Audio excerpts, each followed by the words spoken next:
मित्रों, आप सभी अवगत हैं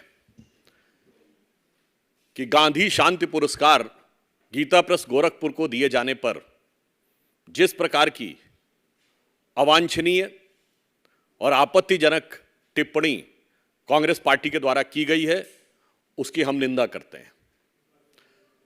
यहां विषय एक पुरस्कार नहीं है, विषय एक पब्लिशिंग हाउस नहीं है, विषय कांग्रेस की मानसिकता है।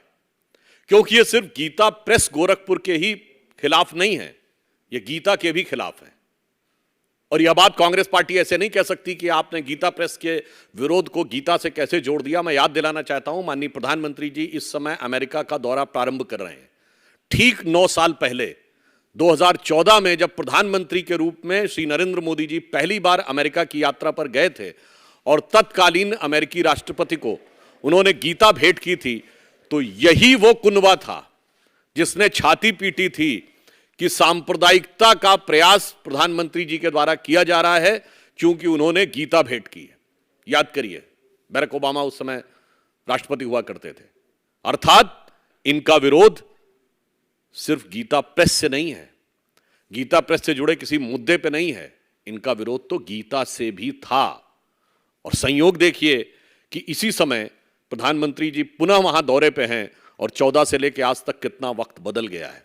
मुझे लगता है कि कांग्रेस के लोग पता नहीं कौन से जाने अनजाने लोगों की किताबें तो कोट करने लगते हैं, अपने नेताओं की किताब नहीं पढ़ते। लोकमान्य तिलक ने गीता के ऊपर गीता रहस्य लिखी है और इसके साथ उन्होंने उस पुस्तक को कर्म योग शास्त्र कहा। महात्मा गांधी कौसानी में जाकर रहे और उन्होंने पूरी किताब लिखी अनासक्ति योग।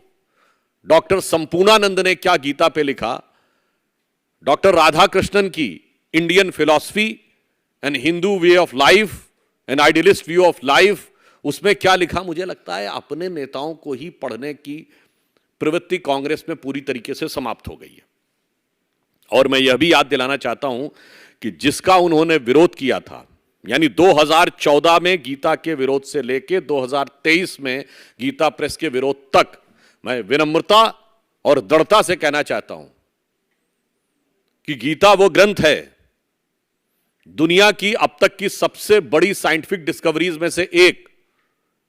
जब एटम बम का पहला विस्फोट 16 जुलाई 1945 को न्यू मैक्सिको में हुआ था, तो एटम बम के आविष्कर्ता रॉबर्ट ओपेनहाइमर ने गीता को कोट किया था और कहा था, भगवान कृष्ण का वह वाक्य मुझे याद आता है, यदि सृजन भी मैं हूं तो विध्वंस भी मैं हूं।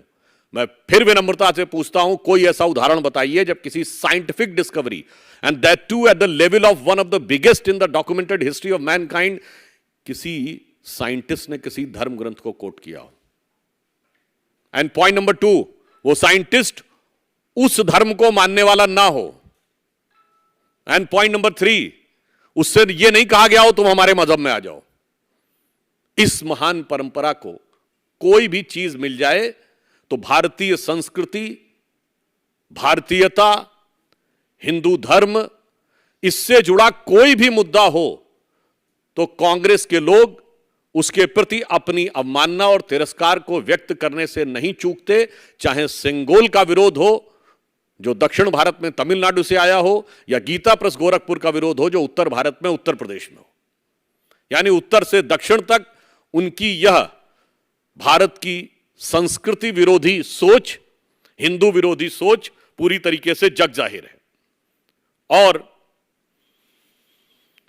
एक और बात मैं स्पष्ट कर देना चाहता हूं जो महात्मा गांधी के संदर्भ में उन्होंने कहा। महात्मा गांधी जी ने स्वयं 8 अक्टूबर 1933 को गीता प्रेस को पत्र लिखा था जिसमें उन्होंने सराहना की थी, भूरी भूरी प्रशंसा की थी। गुजराती भाषा में लिखा हुआ वह पत्र आज भी वहां संग्रहित है, जिसमें उन्होंने यह सुझाव दिया था कि आप कोई विज्ञापन मत लीजिएगा।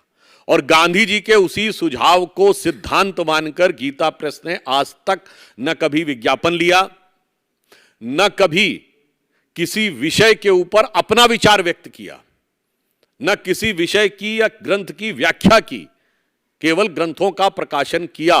और गांधी जी ने यह भी कहा था कि आप बाहर से डोनेशन भी मत लीजिएगा।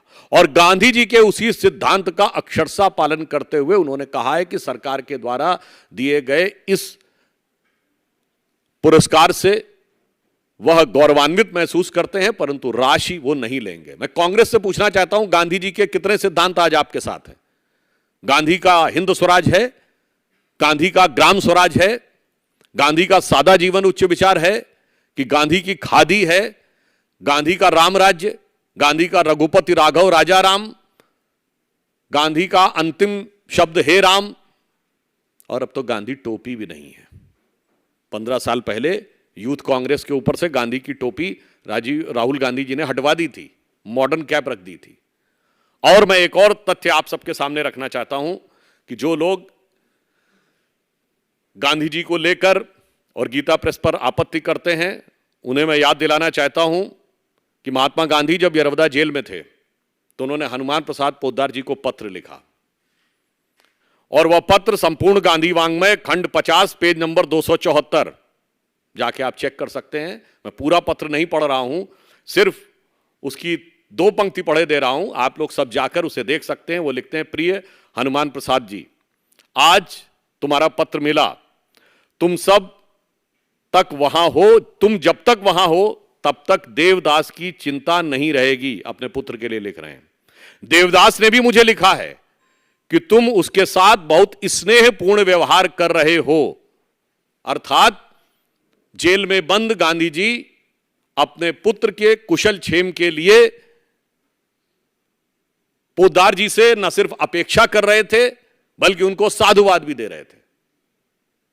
तो मेरे विचार से इधर उधर के लेफ्ट ओरिएंटेशन के लोगों की बात को कोट करने की बजाय अपने नेताओं की बात देख लें तो ठीक है। वैसे जिस राइटर की बात उन्होंने कोट की है, जयराम रमेश जी ने, उसने 2014 में भी लिखा था, it's time for to say goodbye to politics for Rahul Gandhi, सितंबर 2014 में।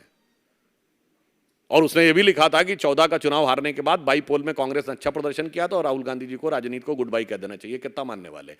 परंतु मैं इससे अधिक एक गंभीर बात कहना चाहता हूं। आज कांग्रेस की मनोवृत्ति बहुत साफ है कि Muslim League is absolutely secular, no problem about it, and BJP is communal, and not only this, RSS is communal, और अब तो हद हो गई कि गीता प्रेस गोरखपुर भी कम्युनल है। और मैं यहां यह भी याद दिलाना चाहता हूं कि जो बहुत ऊंचे ऊंचे स्वर में कह रहे थे कि यह मुस्लिम लीग वो मुस्लिम लीग नहीं है, यह सरासर झूठ है।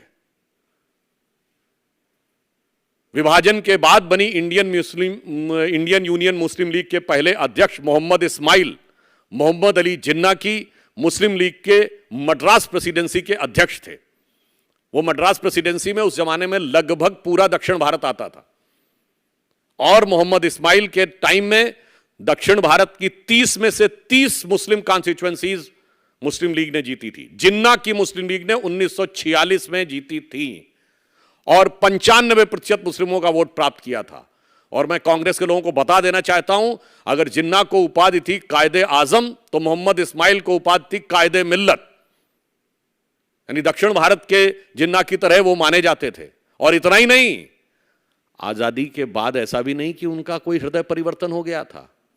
17 अगस्त को उन्होंने आजादी के बाद 47 में एक बयान दिया है कि उन्हें वैसे ही मुस्लिम पृथक निर्वाचन क्षेत्र चाहिए जैसे कांग्रेस ने 1916 से दिला रखे थे।